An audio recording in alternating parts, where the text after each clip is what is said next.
What is up, and welcome to another hot take where we chill out and listen to some music together and get to decide what we think. I'm Toby A.K.A. Kushing from the T&D channel. Make sure you check out everything we do. And today we got another classic for you from the Grateful Dead, Cosmic Charlie. And I wanted to do this one because it's one that they never really played live. I think they might have played once or something like that. And it's one of those that's just real slow and weird and hard to catch. And I think that's why they didn't play it as much. But I was looking at this page of someone breaking down what they thought the song meant, and I thought it was really interesting. So I think it's a good place to start.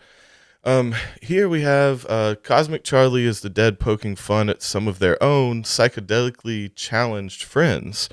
The thing is, when you're tripping acid a lot, you tend to get concerned about the deep unreal a little too much, and you don't pay enough attention to the basics and the nitty gritty of daily life. And so everyone has a friend like that, you know, a spunion, space cadet is another term they use there. We have like Fish had a song Fluffhead, which we personally had a friend that we called Fluff for the very same reason. He was perma-tripped, you know, he was just out there so far that it just seemed like it's almost a handicap, but it's not that he was stupid. It's just like that he was so removed from reality, you know? And so I thought this was an interesting one. And just real quick, there's a couple lines here that I thought were cool where it breaks down kind of what they think the meaning of the line is. First we have, going home, your mom is calling you, representing a childlike and dependent type of person. The rosy red and electric blue, which first off, the rosy red and electric blue are their colors, right? It's like a they talk about crimson and purple a couple times, and they break it down in different ways, but it's their kind of iconic colors. I bought you a paddle for your paper canoe. So that's just like him living in a fantasy land. It's like, oh, you need help getting on this through this imaginary place, like, because he doesn't live in the real world, you know. Let's see. Say you'll come back when you can, whenever your airplane happens to land. Flying high in the chemical skies. You ever coming back down? Yeah, that one's pretty self-explanatory. I think like we're just kind of waiting on this guy to stop like tripping his balls off so we can have a normal day. There's a couple more. Let's see. I just wonder if you shouldn't feel less concerned about the deep unreal. There's that one. Having tripped on acid a couple hundred times, this person can tell you that when you're a strong psychedelic kick, you become very concerned about things that aren't real instead of your survival issues like food and shelter. Okay. And see, that's nice because I understand like we all, especially in this culture, like love psychedelics. I think they're very helpful and useful. But obviously there's a line to where it's like I microdose pretty often, which is, I think, can be good for you if you need something else to kind of get you going or to get you out of your mind a little bit. You know, I wake up a little too concerned with the nitty gritty of daily life, and I love to have something a little bit wondrous, you know, to get me out of that mindset. So I do think it can be very helpful, but you can go too far, you can do it too much, and you can take too much, and you can kind of get spun out. And that's kind of what this song is about. So let's hop over into Cosmic Charlie and see what's up with these space cadets.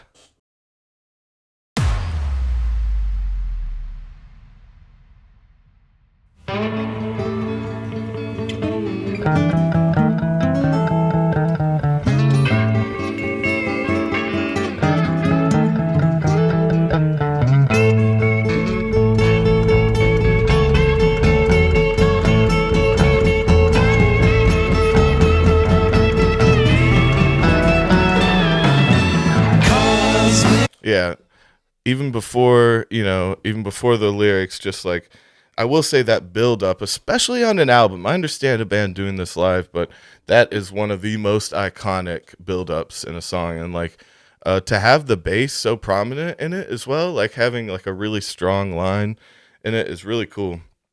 And they're kind of playing back and forth, and just like you get this shaky feeling, which again, Oxymoxwa and A couple others, I mean, like the Grateful Dead self-titled one. There's a few albums that really have this 60s psychedelic shakiness still in their music. I feel like that kind of weaned uh, off of what they were doing, or they got off of that eventually. But in these old, almost surf rocky songs, there's this like shakiness, which actually, again, I've talked about before, which I think has something to do with the LSD. I think like playing while you're on acid, like even though you're feeling through it, if you're really tripping hard, your hands are gonna be shaky and like nerves are gonna be at their highest, and it comes directly through in the music to where like you listen to it and there's just like something uncomfortable and uneasy about the shakiness of it. And a lot of these older albums too, like they seem to not do too many takes, like they seem to live track all together. I know like he would go back, put backup vocals and solo stuff like that sometimes, but the band typically, I'm pretty sure, always live tracked most things. So you really get that uncomfortable feeling pressed into you from a song like this, you know. But let's get Charlie, how do you do? Trucking in style along the avenue. Dum de dum de doodly doo. Go on home, your mama's calling you. oof, my pipe still tastes like Deems, which is perfect for this song. But yeah, another thing about it, kind of harping on the psychedelic handicap kind of thing. It's almost like they're talking down to you, like, "Oh, cosmic Charlie, how do you do?" They're doing baby voice almost. The way it's written, so slow and simple, and it's like dum did doodly doo. They're really kind of making fun of some people, but they're also talking to you like a child, you know, because you're straight out of your head, you know. It's just an interesting note that it sounds like a kid song almost, you know, the writing and the way they're doing it, as like a kind of a nursery rhyme would feel, you know.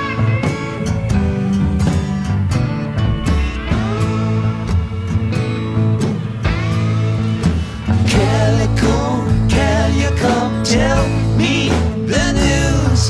Calamities waiting for a way to get to her. Rosy red and electric blue. I bought you a paddle for your paper canoe.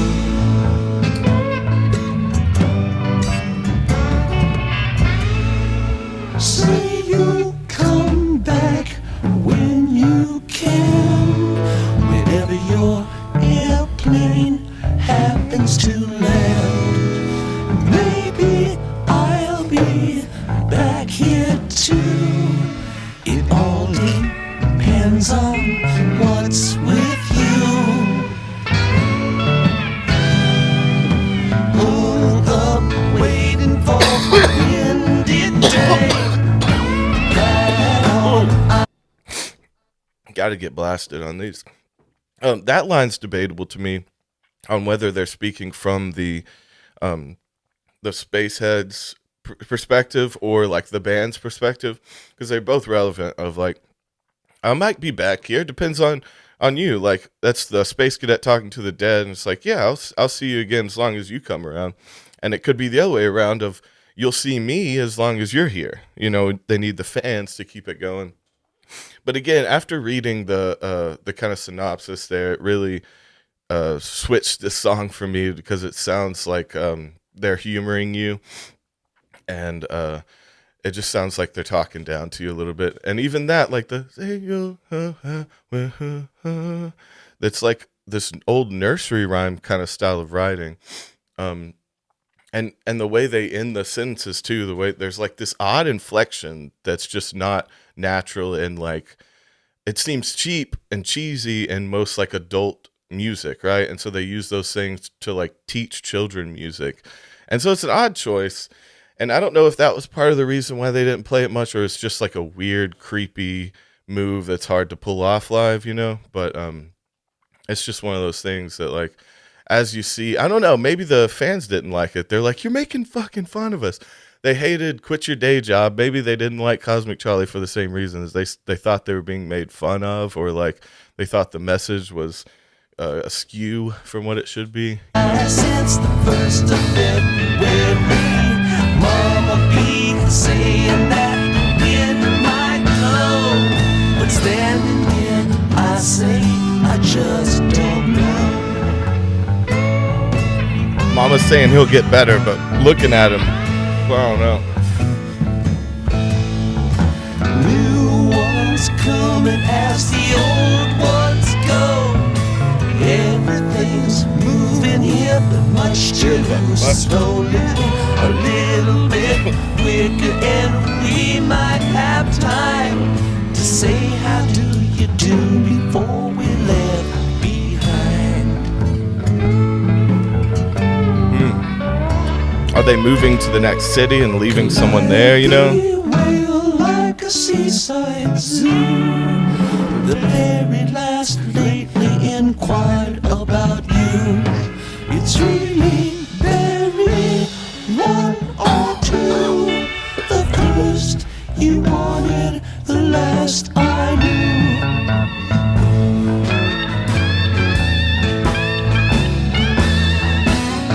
That is such an iconic riff. I just want. Man, just a little note about that. It's so iconic to me because it's just like so simple and slow and just keeps hitting that bend.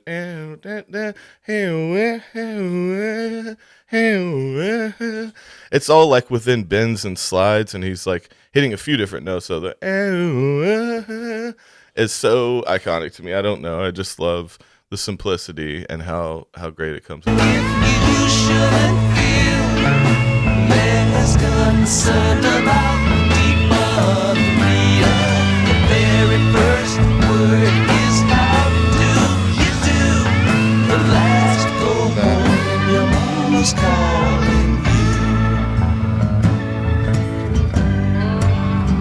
you. It could be a lot of little things. They're like the first thing, we want you to stay, but by the end you got to go somewhere. You got to go home.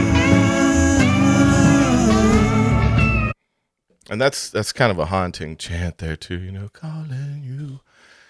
But another thing about so it kind of sparked a thought to me of Before You're Left Behind. Kind of felt like that of like they're coming into town, they spin you out, and you know the family feeds you and you go wild, quit your job, leave your family, and then they leave town, and so you're like, oh fuck. So I just go with them, right? You don't have anywhere else to go.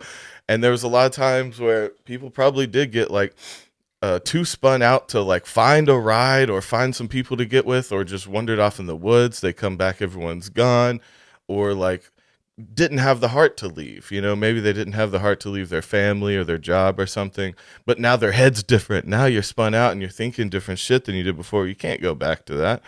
And so like, the dead kind of left some weird shit in their wake when they were traveling around the country. They left some people really confused, because if you don't go on the road with them after an experience like that and stay in that environment, you're going to break down once you try to go back to regular society, you know?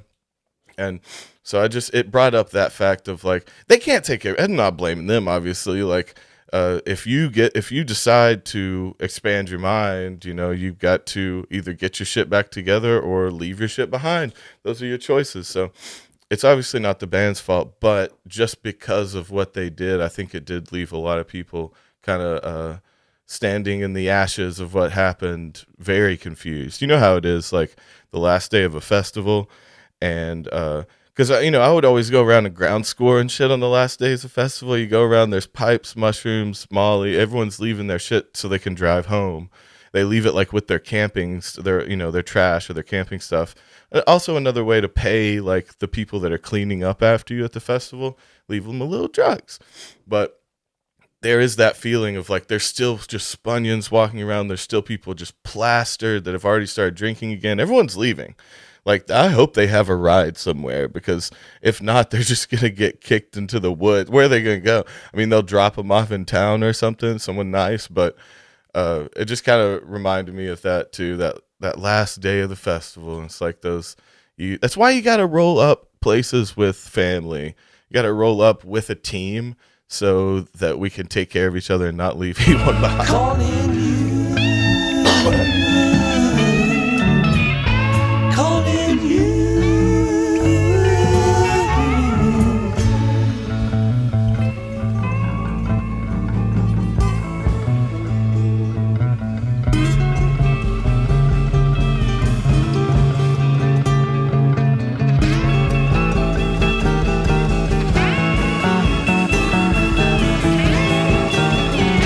Here goes the build up again, you know?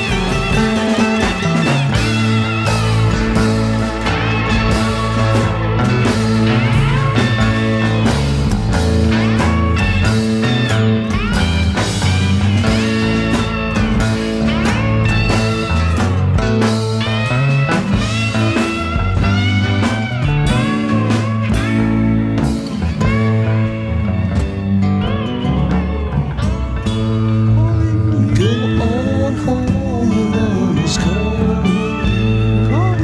Go on home, your mama's calling. Go on home, Spooky. your mama's calling.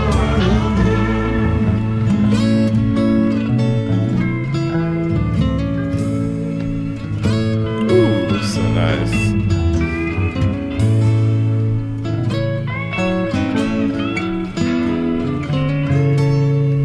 Go on home, your mama's calling. Very first word is how do you do? Actually, the very first word of the song is Cosmic Charlie, but after that, they are right. And the last word is go on home, your mother's calling you. So it's got some meta kind of meaning to that as well.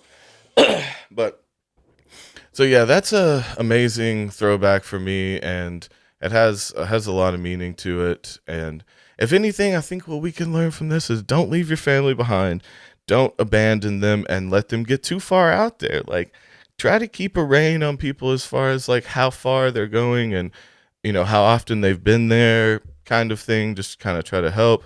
Like I got a little taste of the Deems in the pipe just then, and that was kind of nice surprise for Cosmic Charlie. Last night was a blood moon that doesn't happen again until like 2025 or something, and I went out and hit some Deems under the moon, and that felt like what you're supposed to do. It was just pretty. I mean, like that, it wasn't weird, but we bring maybe I'm the fucking spun. You never know. Just try not to be a Cosmic Charlie. Try to keep yourself away from it.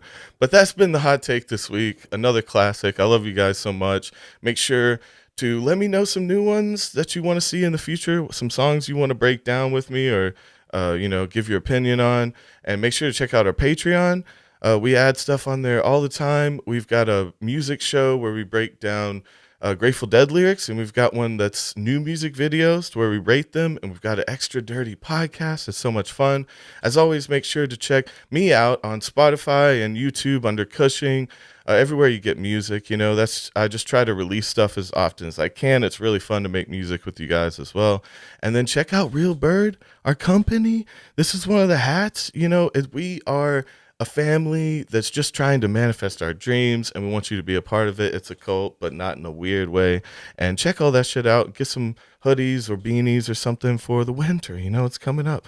We love you so much. We'll see you soon. Bye.